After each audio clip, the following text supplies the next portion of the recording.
व्यासपीठावर उपस्थित असलेल्या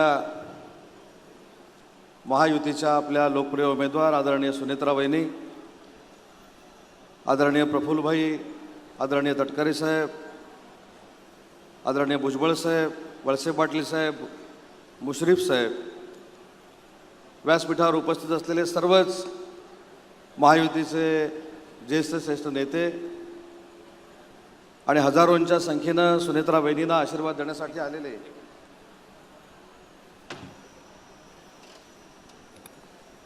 बारामतीकर बंधू आणि भगिनींनो, खरं तर माझ्या राजकीय जीवनामध्ये या बारामतीला असं महत्त्व आहे.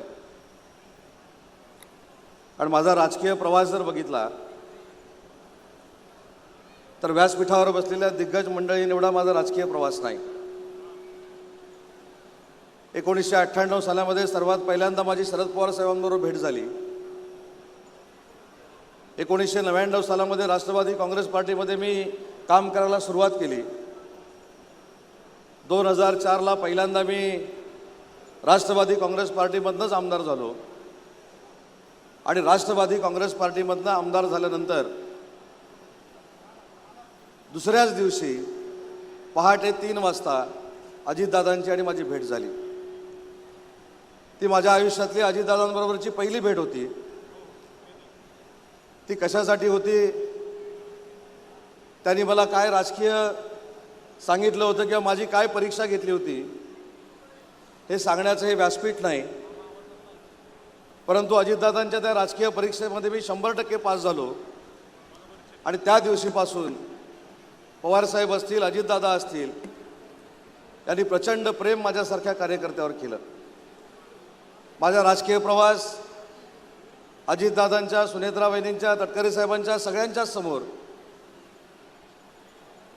असताना आज मला शिवसेनेचा नेता म्हणून भाषणाची जी संधी मिळते याच्यामध्ये श्रेय एकनाथ शिंदे साहेबांचं नक्की आहे, पण याच्यामध्ये अजितदादांचा देखील वाटा आहे हे मला नम्रतापूर्वक या ठिकाणी सांगितलं पाहिजे.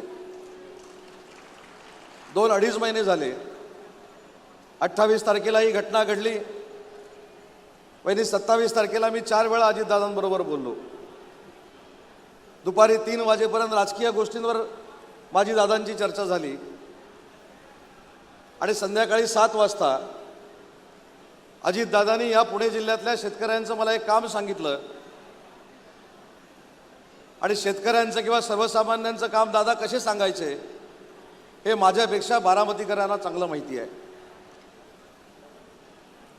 म्हणजे त्यांनी सूचना पण केली आणि त्यांनी माझ्यासारख्या कार्यकर्त्याला दम देखील दिलेला होता.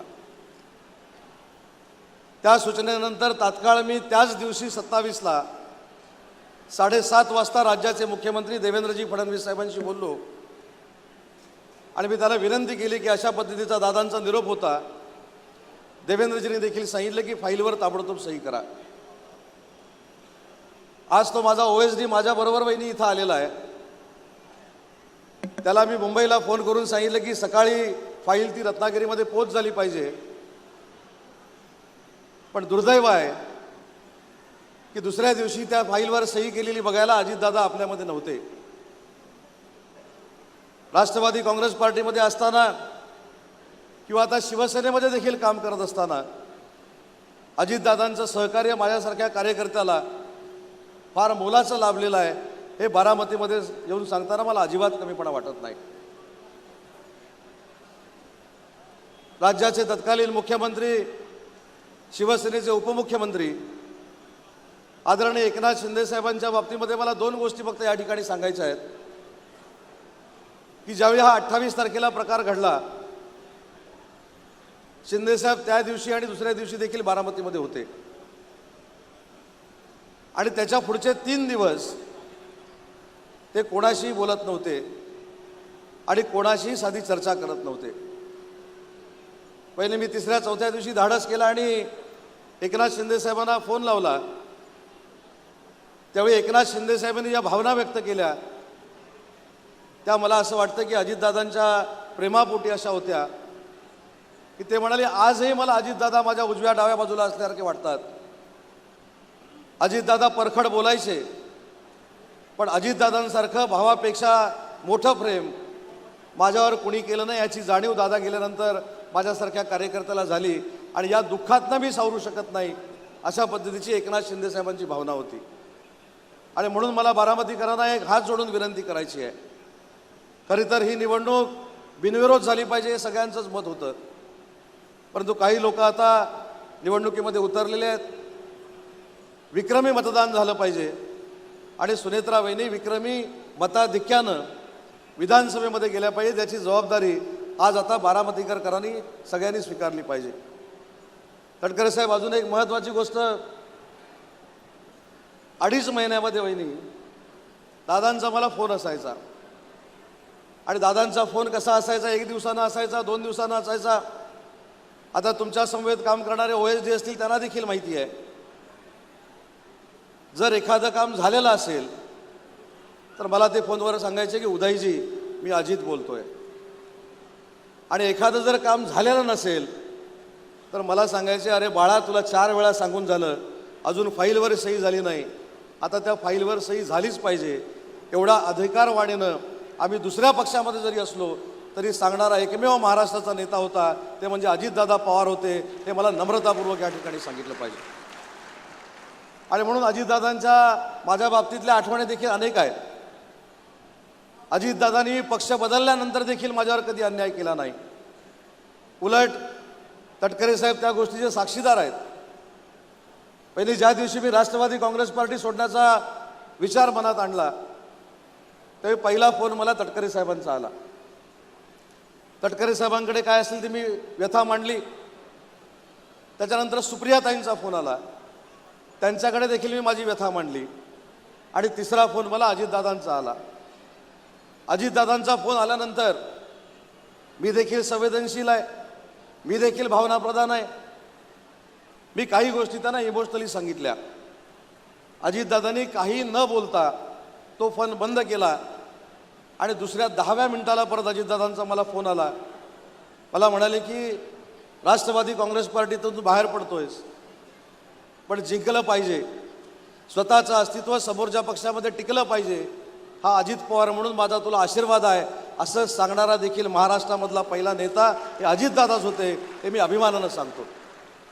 आणि म्हणून वहिनींचा फॉर्म भरताना देखील राज्याचे उपमुख्यमंत्री एकनाथ शिंदेसाहेब उपस्थित होते. काल देखील त्यांनी मला सांगितले की शिवसेना पक्षाची एक स्वतंत्र बैठक झाली पाहिजे आणि एकही मत जे शिवसेनेच्या हातामध्ये आहे ते एकही मत कुठं वाया जाणार नाही याची जबाबदारी शिवसेनेच्या पदाधिकाऱ्यांनी घेतली पाहिजे.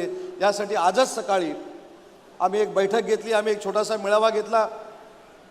त्या बैठकीला जयदादा देखील उपस्थित होते, तटकरे साहेब देखील उपस्थित होते, संजय बनसोडे देखील उपस्थित होते. आणि आम्ही देखील शिवसेनेनं पण केला आहे की सुनेत्रा वहिनी जरी राष्ट्रवादी काँग्रेस पार्टीच्या घड्याळ निशाणी घेऊन उभ्या असल्या तरी देखील त्या शिवसेना पक्षाच्याच उमेदवार आहेत, अशा पद्धतीनं शिवसैनिकांनी काम करावं असा सज्जड दम आज ऑनलाईनमध्ये देखील माननीय एकनाथ शिंदे साहेबांनी दिलेला आहे. त्याच्यामुळे बारामतीत आल्यानंतर अजितदादांच्या फोटोला हार घातलेला हा दुर्दैवी प्रसंग आपल्याला बघायला मिळेल हे स्वप्नात देखील आपण कोणी पाहिलं नव्हतं.